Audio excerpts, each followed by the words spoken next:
Plastics are a problem. Too many single-use, non-biodegradable pieces are being made, used, and discarded, and the world's environments are suffering as a result.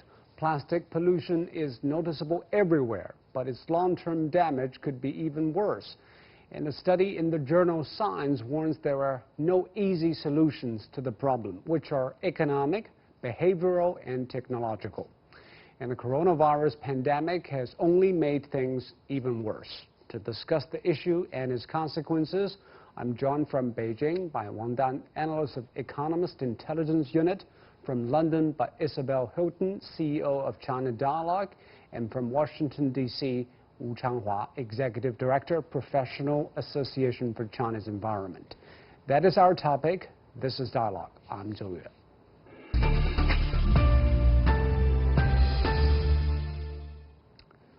So there was a study by international researchers published recently in the journal Science. It didn't paint a very rosy picture for the future regarding plastic pollution. Wang Dan, what are the major takeaways for you from the study? What is really striking for me is that even all the government plans work out right now with their disposal plan, recycling plan, we will only see a drop of 7% of the plastic pollutions by the end of 2040. And the plastic accumulation will just continue in the ocean, and it will get really, really serious if refineries or consumers don't change their behavior. Isabel, how serious is the situation in terms of plastics? Well, I think that's absolutely right. It is very serious. It's already we already have terrible contamination in the ocean, and if this continues, then ocean life, is going to be changed forever and dramatically affected. What I drew from this study, and I don't think it told us anything we didn't know on the technological side, but what I drew from this is that it's absolutely solvable at a policy level, but we really need international coordination on this. Every country at the moment is trying to find a cheap solution that works for them, but this just moves it around the globe, and the ocean is a common asset for everybody. It belongs to everybody, so we really need a global solution to this. You said it's solvable, but there is policy displacement. But still, why is it so difficult to replace all those plastics in the manufacturing, marketing, and consumption? And people are so used to them. Isabel?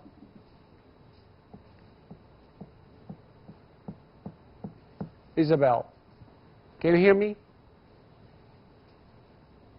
All right, let's turn this question to Wang Dan here in Beijing. Wang Dan, what actually the problems when we are really trying to solve the plastic? Is it just policy, technology, or people's behavior, perception about this problem?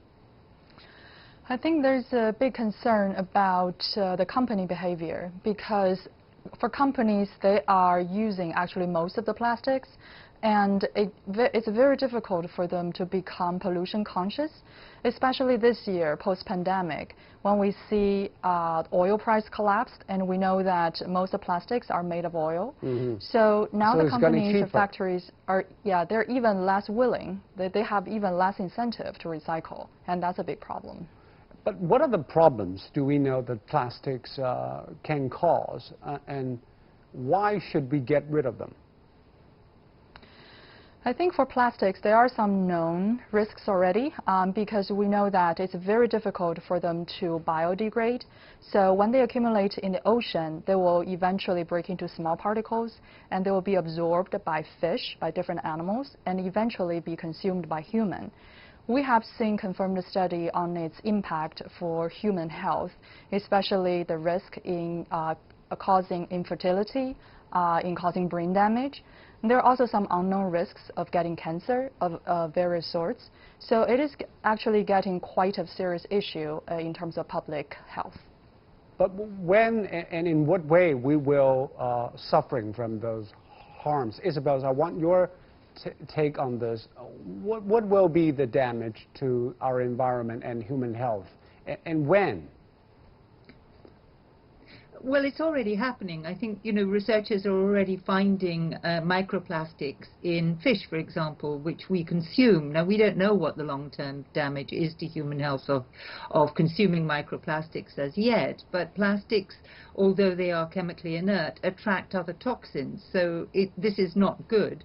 And certainly in terms of the wider impact on ocean biodiversity and wildlife, you know, these things like seabirds are feeding plastics to their chicks because they're mistaking them for food. And sea life is eating plastic again, mistaking it for food. So that leads to widespread death in wildlife populations which are associated with plastics. That's wild animals. What about humans? Calculation. Well, we consume fish. You know, seafood is a major source of protein around the world, and fish consume microplastics. We are consuming microplastics through eating fish. So that is a major health hazard. And there has been publicity about the possibility of technologies to plastics problems, such as autonomous roving nets that can skim the plastic off the surface of the ocean. Will these technologies work? Isabel? Well, I mean, it works, but it's limited. I mean, it's tackling the problem from the wrong end. I don't think we're ever going to be able to scoop all the plastic out of the ocean, partly because it breaks down so quickly. It doesn't float that long, and it breaks down into these microplastics, which then merge with the ocean environment. But it is far more effective and far more cost-effective to stop plastics going into the ocean in the first place. So that, I think, is where we need to apply our technological ingenuity and, more important, our policy ingenuity, is to stop people on land polluting the ocean with plastic. That's where the real opportunity lies, rather than trying to pick it up after it's already too late. But Wang, obviously this is a daunting task. But people are very much used to plastics, and consumers, manufacturers, and retailers just take for granted the plastic use. How can we change that? It is getting harder and harder. I think the key is education, because we have seen some successful examples, especially in Japan. We know for a smaller economy that's dependent on resources, they tend to be more conscious about the environmental degradation. And the education through kids and also professional trainings to young adults, these are very important measures. And right now, one thing I see as a setback for this trend of people getting more environmental friendly is that after the coronavirus, actually people are getting more used to the single-use plastics. And that is very unfortunate. Isabel, is it also the case in the UK, because coronavirus obviously increased the consumption of single-use plastics? People are wearing masks, the PPEs, a lot of single-use plastic stuff. All of that is true, and also, I mean, there have been other effects. For example, because you know, we're still in many phases of lockdown in the UK, so recycling efforts have been impacted by that. People are concerned about contamination of plastics, and there has been a huge surge in the use of single-use plastics. But we shouldn't forget that we're using plastics in a medical context because they're good, just as they serve a very useful purpose in saving us from food waste and food contamination. The problem is not that all plastic is evil. The problem is what we do with the plastic after we've used it. And that is as much a matter of policy and cost as it is of education. I think it's important that people understand plastic recycling, but until there are economic incentives, it's really not going to happen on the kind of scale that we need. Why it is not happening on the scale that we wish it to be? Is it because it is economically not feasible? It's feasible, but it's not happening on the scale that we need because plastics look very cheap. And actually another effect of the pandemic was that the oil price crashed, and as we know, this is part of the petrochemical chain, and that made plastics even cheaper to produce. We are not paying the cost of pollution. And if we don't take the full life cycle costs of using plastic into account in the price, then it is always going to be cheaper to produce virgin plastic than it is to recycle.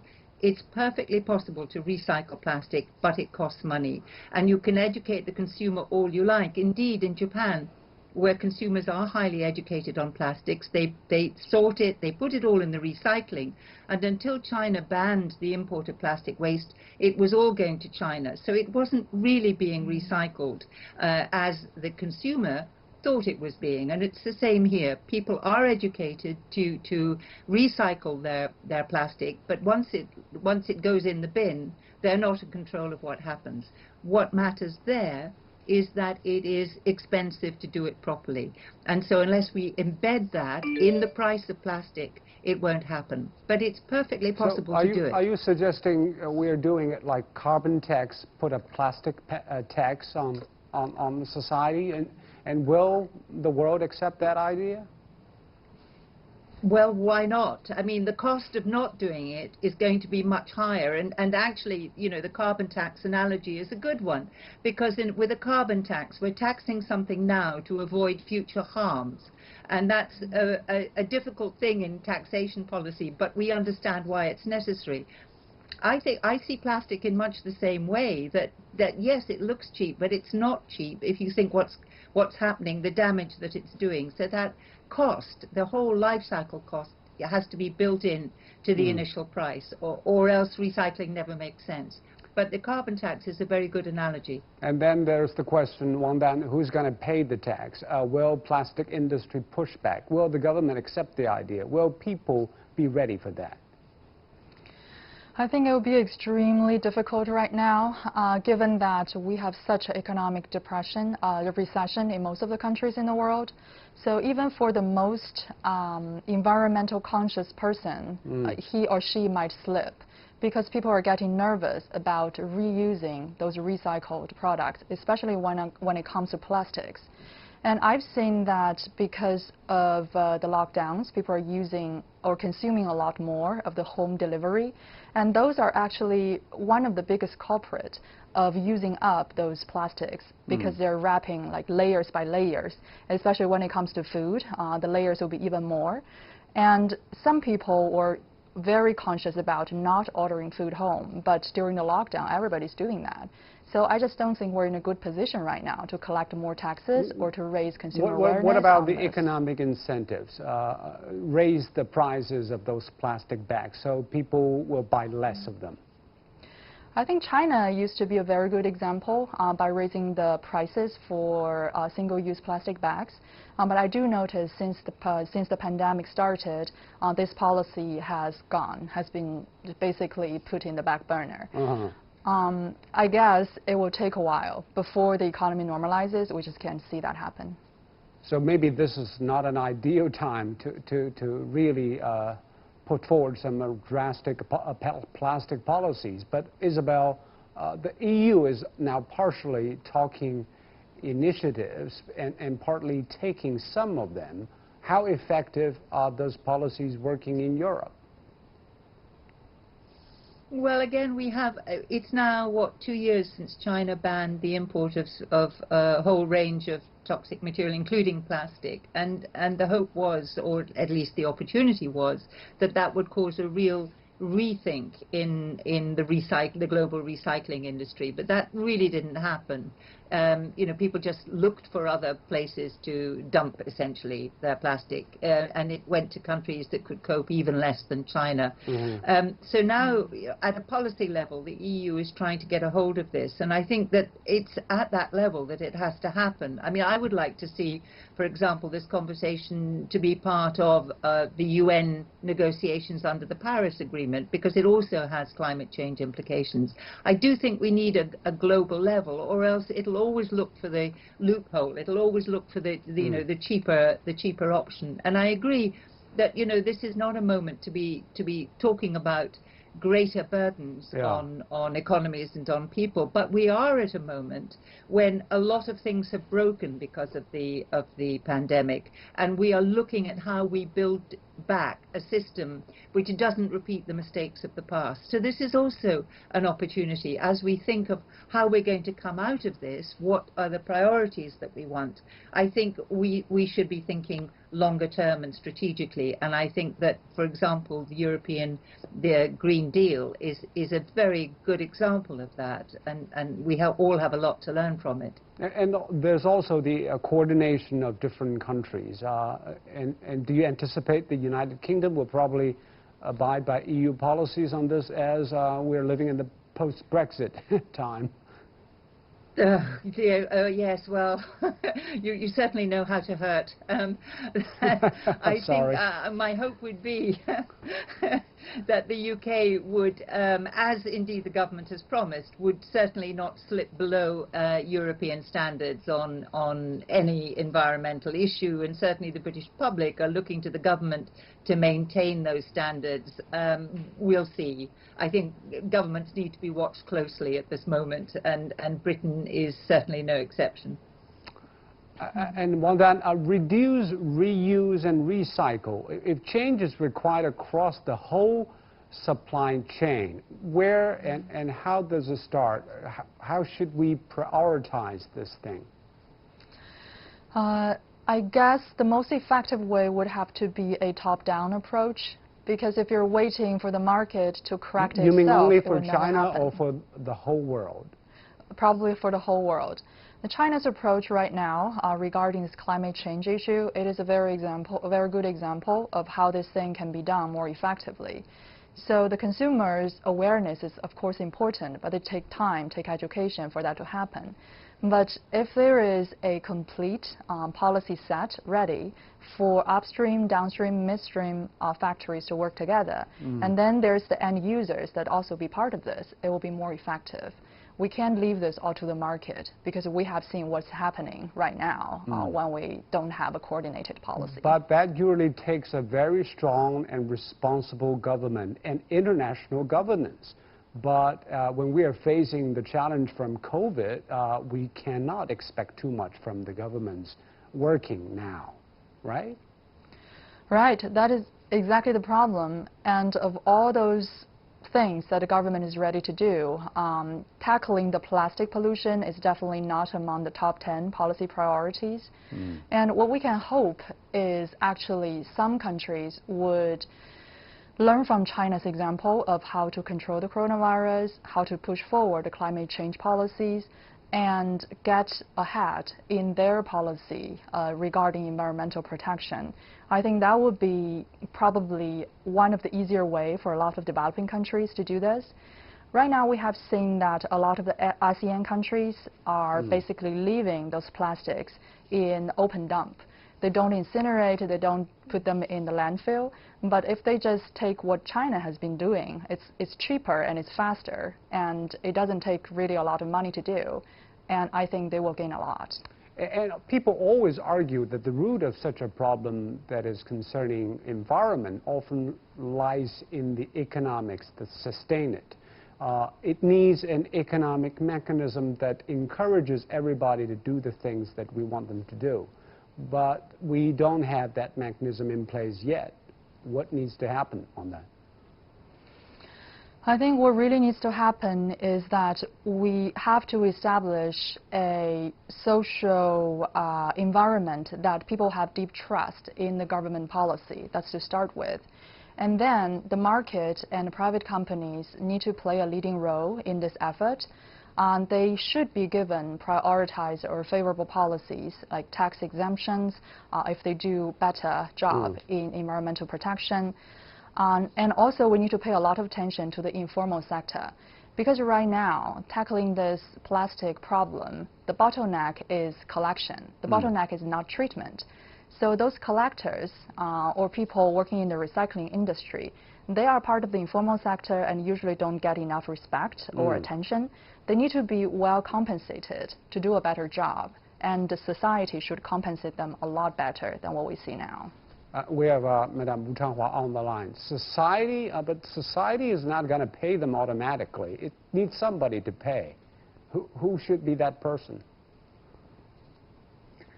I think at the end of the day, the society has to pay, right? We are all consumers, and to make sure everyone pays their due deal, part, government needs to set a clear legislation from the top-down side. Business needs to take on their burden, their share as well. And, because business and consumers are pretty much, we're all the consumers, actually, so we have to pay the due deal. In order to do so, the government does need to put together an incentive or disincentive framework so that we know the roles defined clearly, for business, for different parts of the society, and then build up the infrastructure to make sure solutions will be enabled, delivered, and of course, at the end of the day, we all have to pay for it. And talking about infrastructure, a lot of people think about one country that seems to be doing pretty well in this aspect, Japan. What is their approach and their behaviors that are unique or maybe copyable for the rest of the world? Wu Changhua? Well, Japan definitely has a very, very good example. I remember I was on a program with a professor from Japan at university talking about, garbage sorting, separation, sort of deals. So the experience or lessons learned from Japan is that they started 30 years ago. Who do they start with? The kids. So, a 5 or 6 or 7-year-old kid, the first thing he or she goes to school, the first thing he or she will learn is figure out how to separate the garbage, how to put them in different bins. And so that's where, the bottom-up model is very, very sort of clear, that proves it works. So today, if you look at Japan, people, the first is the people issue, behavior, awareness, right, disciplines there. In the meantime, you have the infrastructure and the cities and communities put together. So, you separate the garbage, put them in different bins, and then through the collection process, they are followed that way. And then different garbages actually go to different directions there. So the infrastructure, the people is the first, the second one is infrastructure. And lastly, is really the enforcement. So we have rules, regulations on the table. We have to make sure we really, really enforce them, rather than just put on the, on the paper. It looks nice, but at the end of the day, not many people enforcing it. That will be put us in the trouble. So Wang Dan, it seems China also want to do what Japan is doing, not only top down but also bottom up. China has been doing much more in trying to not deal with those plastic, but full range of other waste products. For example, the waste distribution mechanism, which is being in place in major cities in China. Do you think these systems will be working? This has been a policy priority since 2015 when the central government announced the supply side reform. So we have seen that the environmental tax is in place to tackle the big factory pollutions. And also there are a lot of specific measures targeting to improve the ecological environment along the rivers, in the ocean. And I can see that Chinese government, although it's intercepted by this coronavirus pandemic, but once things normalize, I can totally see that the fiscal resources will be shifted back again to the climate change issues, to environmental issues, because after all, that is the one issue that this globe, the whole world is facing, and China wants to be an important voice in that, and even in some ways lead the world in its effort. And I would say this is a long-term strategy, and China will not lag behind in it. And Ms. Wu, how much do you think culture played a role in this? Because obviously the Chinese enjoy a lot of takeaway food and delivery businesses, and the retail is booming in this country. So do you think maybe consumption culture also has a role to play in plastic collection and treatment? Absolutely, and culture definitely has a big role to play, but not only the culture itself, but also the younger generation culture. we live in a very technology innovative age, right? And with the digitalization, with the social media, with all the tools available now, they're enabling new business like e-commerce and others there. So yes, on one side, I think the culture definitely is important. Culture, we are culture, right? People are reflecting, actually, are building up or a reflection of the culture. So at the end of the day, it's people. It's not just uniquely Chinese. I think it's globally. And this is the uniqueness of the time we are living in. We have to figure out, actually, make sure with all the technologies developing, in the meantime, we have to address the plastic issue, the climate change issue, biodiversity issues there, because the ecological redlining is pretty much limiting or constraining what we do, what we can do for the survival. And we've also collected some opinions and ideas from social media users on the question of plastic use. This Calvin Cambridge, he said, it's very true that plastic pollution is so dangerous in the planet Earth. But we cannot do away with plastics in our daily lives, and therefore we cannot stop its manufacture. Think of your household items and equipment. We'll find that plastics are still there. So it seems to be a very hopeless message.